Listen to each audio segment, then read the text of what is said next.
안녕하세요. 수요평화뉴스입니다. 오늘은요, 10월 14일 워싱턴에서 열렸었죠. 한미안보협의회 SCM에 대해서 알아보려고 하는데요. 몇 개의 키워드로 나눠서 내용을 분석해봤습니다. 먼저 사무국장님이 정한 키워드 얘기 나눠보도록 할게요. 사무국장님 어떤 네. 키워드로 나눠봤나요? 저는 북미 합의, 남북 합의, 부정 이 키워드를 정해봤습니다.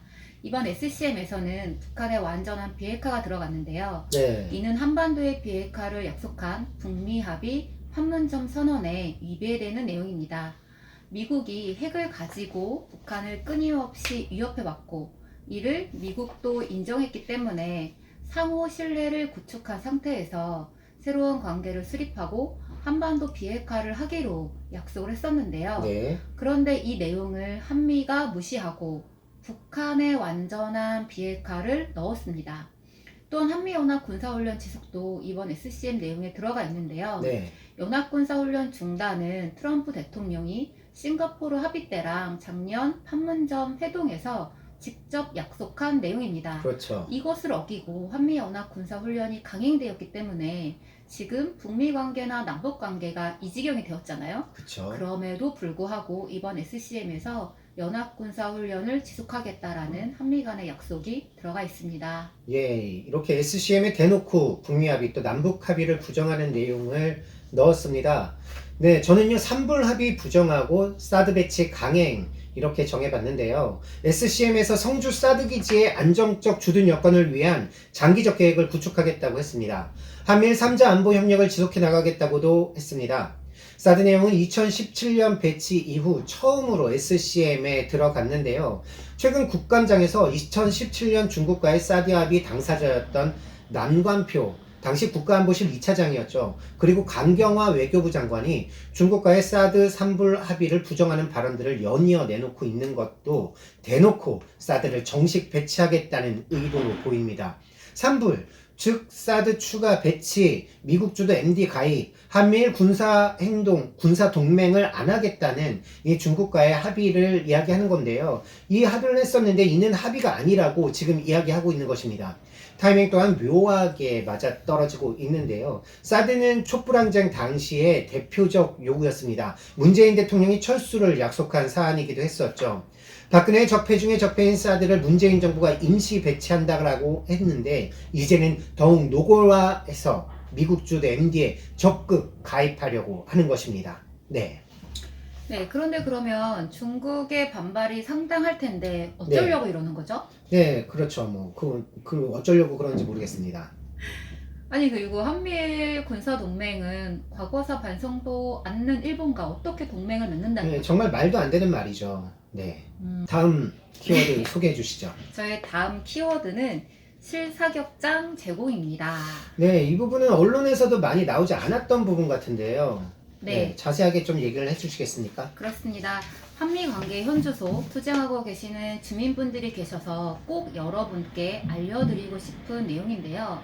SCM에서는 연합 합동 다목적 실사격장 개발과 관련한 언급이 있습니다. 네. 최근 에이브럼스 주한미군 사령관이 주한미군이 쓸 수 있는 실사격장이 부족하다면서 계속 불만을 표출했었는데요. 그렇죠. 헬기나 장갑차가 와서 실사격을 하는 것은 전쟁과도 같은 소음이 발생하고 사고 위험도 많아서 인근 주민들이 끊임없이 반대하고 계십니다. 네. 남북 군사 합의에 의해서도 군사 분계선 근처에 실사격장이 폐쇄를 하기도 했고요. 그렇죠. 포천 로드리게스 훈련장에서 미군 아파치 헬기가 소음 때문에 주민들이 훈련을 못하게 하자 이번에는 포항 수성 사격장에 가서 훈련을 했습니다. 그렇군요. 그러자 다시 주민들이 대책위를 만들어서 이에 반대하는 투쟁을 하고 계시는데요. 네. 최근 포천에서 한국인 4명이 사망하게 한 미군 장갑차도 포천 로드리게스 훈련장에서 사격 훈련을 하고 처럼 담터 사격장으로 몰래 이동하다가 사고를 낸 것이었습니다. 네. 이렇듯 남북 합의와 주민들의 투쟁으로 실사격장을 폐쇄시키거나 훈련을 하지 못하게 하고 있는데요. 한국이 다시 미군에 실사격장을 마련해 주겠다고 약속을 해준 거죠. 저는 한국 정부가 얼마나 미국을 상전 모시듯 하고 있는지 이 내용이 상징적으로 보여준다고 생각합니다. 네, 정말 그야말로 상전 모시듯 하고 있는 것 같습니다. 네. 네, 저는요, 다음으로 전작권 전환의 꿍꿍이로 꼽아봤습니다. 네. 한국 정부는 실제 솔직하게 문재인 대통령이 임기 내에 어떻게 해서든 전자권을 돌려받으려고 하고 있고, 이를 위해서 무기도 엄청 사주고 또 방위부위도 듬뿍 올려주고 있는데 아주 솔직한 모습을 보이고 있는데 무슨 꿍꿍인가요? 네, 한번 얘기해 보도록 하겠습니다. 실제 전작권이 전환돼봤자 미래연합사가 유지되는 한 한국군이 전시 작전권이 있다고 볼 수는 없습니다. 연합사로 묶여 있는데 우리가 미군을 지휘한다는 것, 예, 말이 되겠습니까? 그런데 전작권 전환을 두고 미국의 꿍꿍이가 바로 있습니다. 이번 SCM에서도 한국은 조기 전환을 계속 언급해 왔는데요. 미국은 조건을 충족시켜야 한다고 이야기했습니다. 여기서 조건이라고 하면은 한미 연합 방위를 주도할 수 있는 한국군의 핵심 군사 능력 확보, 그리고 북한의 핵미사일 위협에 대한 우리 군의 초기 필수 대응 능력 구비, 무기를 더 많이 사라는 이야기겠죠.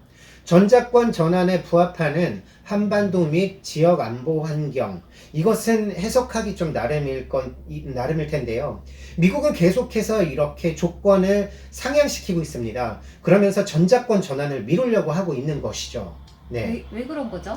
아무래도 중국을 포위 압박하기 위한 인도 태평양 전략에서 미군이 한반도에서 작전권을 갖고 있는 것이 더 유리하다고 생각하기 때문이겠죠. 예. 이번 SCM에서는 방위 역량 획득 계획이 명시되어 있는데요. 이는 미국 무기를 더 많이 사들이겠다라는 내용이에요. 네. 또 작년에 있었던 주한미군 현 수준 유지 내용, 이것도 빠졌습니다. 언론에서 좀 많이 나왔는데요. 이것 또한 주한미군 감축과 한국 정부의 무기 구매와 이것을 연계시키겠다라고 하는 것으로 예측됩니다. 네. 네, 지난 9월 김현종 안보실 2차장이 미국에 가서 방위비를 올려줄 테니까 핵 잠수함을 가질 수 있게 해달라고 한 적도 있습니다. 네, 맞습니다. 주한미군 감축은 현재 미국의 해외 주둔 미군의 전력 재편성에 의한 것도 있고요. 방위비 인상을 위한 미국의 협상 카드이기도 합니다. 우리에게 이런 굴욕적인 요구를 하는 미국, 이것도 문제인데요. 미국의 바짓가랑이를 붙잡아 부여지고서 제발 주한미군 줄이지 말아달라고 이렇게 매달리는 문재인 정부, 참 문제가 많은 것 같습니다. 네, 너무 많습니다. 네. 다음 키워드 소개해 주시죠. 네, 마지막 키워드는 인도 태평양 전략 적극 동참입니다. 네. 미국은 한국이 인도 태평양 전력의 부분 전력이 될 것을 강요하고 있습니다.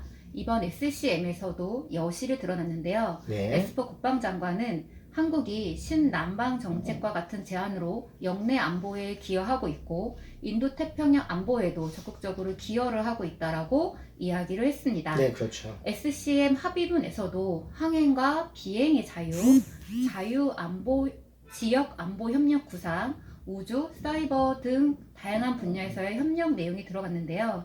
이것이 바로 인도 태평양 전략을 의미하는 것입니다. 네, 9월 17일에 에스퍼 국방장관이요, 중국의 위협에 대한 미국의 대응이라는 연설을 했습니다. 이 연설에서 군사 및 동맹 네트워크를 언급했는데요. 중국과 러시아의 위협에 대처한다면서 하늘과 땅, 바다, 우주, 사이버 이렇게 5개 분야에서 대처할 수 있는 다영역 작전에 기반한 군대를 만들겠다라고 했습니다. 우주와 사이버는 여기에도 나와 있는 것이죠. 예. 네, 에스퍼 국방장관은 같은 연설에서 중국을 겨냥한 장거리 고정밀 타격 능력 향상과 해군 현대화를 핵심 사업으로 꼽았습니다. 네. 그러면서 355척 이상을 보유한 미래 함대를 구축하겠다고 이야기를 했는데요. 네. 이러는 와중에 한국이 핵 잠수함을 도입하고 경항공모함을 구축하려고 하고 있죠. 네. 미국이 중국에 대한 군사적 압박이 해상에서 주력을 이루고 있는데요. 한국 또한 여기에 휘말려들 수 있는 가능성이 매우 큽니다. 네. 이번 SCM에서 2016 위기관리 합의각서 최신화 이야기가 들어가 있습니다. 2016 위기관리 합의각서. 한미는 전작권 전환 이후 적용할 연합위기관리 대응 지침 마련을 위해서 작년 10월부터 논의에 들어갔습니다. 미국은 연합위기 관리 범위를 한반도 유사시에서 한반도 및 미국 유사시로 그 범위를 넓히자고 수정하자고 요구하고 있는 상태죠. 미국이 태평양, 중동 이런 데서 위협을 받을 경우에 한국이 같이 싸워야 한다는 것입니다. 우리와 관련이 없는 전쟁에 휘말릴 수 있는 위험한 상황이 되는 거죠. 네, 연합위기관리 대응 지침의 범위가 수정되는 일만은 어떻게 해서든 우리가 막아야 될 것 같습니다. 네, 맞습니다. 굉장히 위험한 것이죠. 미국의 대중국 압박에 앞장서는 문재인 정부, 우리의 경제적 타격도 만만치 않겠지만 우리 국민의 안전도 평화도 위태로워집니다. 막아야 합니다. 막아야지 우리의 평화도 경제도 지킬 수 있을 것입니다. 오늘 수요 평화 뉴스 여기까지 하겠습니다. 감사합니다. 인사 안 하나요? 감사합니다.